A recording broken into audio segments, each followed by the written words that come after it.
With us now, Erick Erickson, host of the Erick Erickson Show, author of the very best conservative newsletter on the internet, Show Notes. It's good to see you, my friend. And then when the Republicans had reached rock bottom, they started to dig. James Comer, just in the past couple of minutes, saying that he is going to invite Joe Biden to testify. So they are extending now the embarrassment. How do Republicans get out of this? No good way. You know, when they were elected and they announced their number one thing would be this, I wrote at the time that it was absurd, that look into it if you want to look into it, but don't make it your big thing. And they made it. I mean, let's remember, not the border, not China, nothing. The very first thing Kevin McCarthy announced they would do would begin this inquiry into Hunter Biden. And it was always absurd because, yes, there is things that don't smell well there, considering Joe Biden, public servant, has all these homes, but there's never been any good proof. There have always been plausible explanations. There's never been the smoking gun. In fact, when they've said they've had smoking guns, they've had to walk it back later. They've just got it on their face.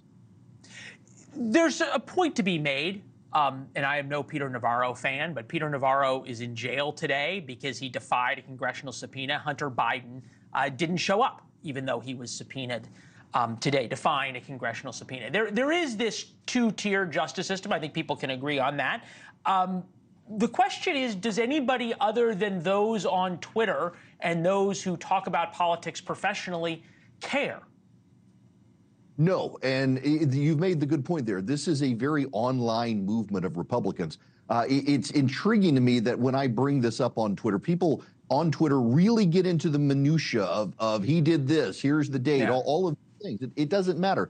In the real world, people can't buy groceries, and the Republicans, every minute they're talking about Hunter Biden, they're not talking about it. And in the real world, people are concerned about the border. Every time the Republicans talk about Hunter Biden, they're not talking about that. There are real issues, real Americans not online care about, and the GOP is distracted.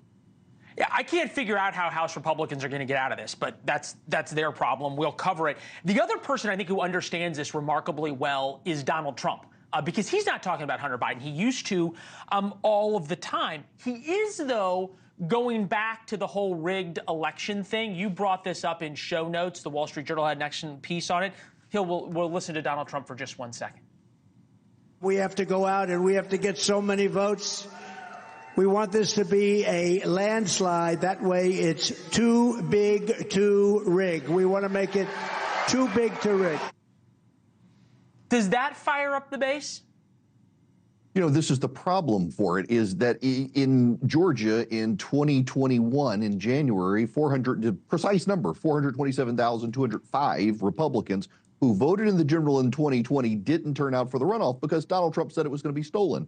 If he goes down this path, you've already got Republicans convinced the Democrats are trying to steal it, and he's also dismissing early and absentee voting. So we've seen this play out in special elections already. It's raining too hard. It's snowing too hard. It is going to be in November. They're not going to stand in line in a blizzard to vote, and he's suppressing his own vote.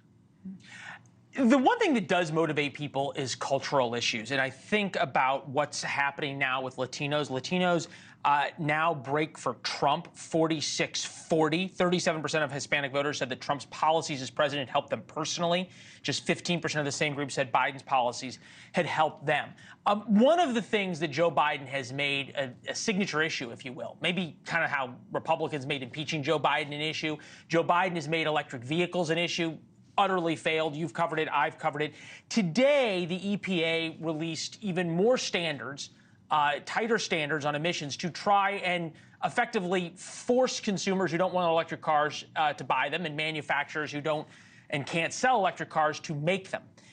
I'm wondering, from a cultural standpoint, where this election is headed if Joe Biden is continuing down that elite culture path.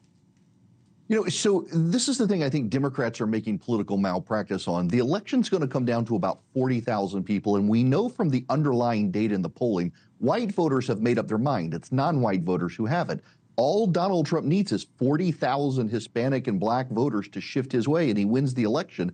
And the fact that the Democrats are pushing these upper echelon cultural issues for the elite that make them feel good about themselves and their electric cars really is going to play very poorly with working class non-white voters who they're struggling to find fossil fuel burning cars right now they can afford. They can't afford the Thanks for watching. Go to joinnn.com to find NewsNation on your television provider. And don't forget to click the red subscribe button below to get more of NewsNation's fact-driven, unbiased coverage.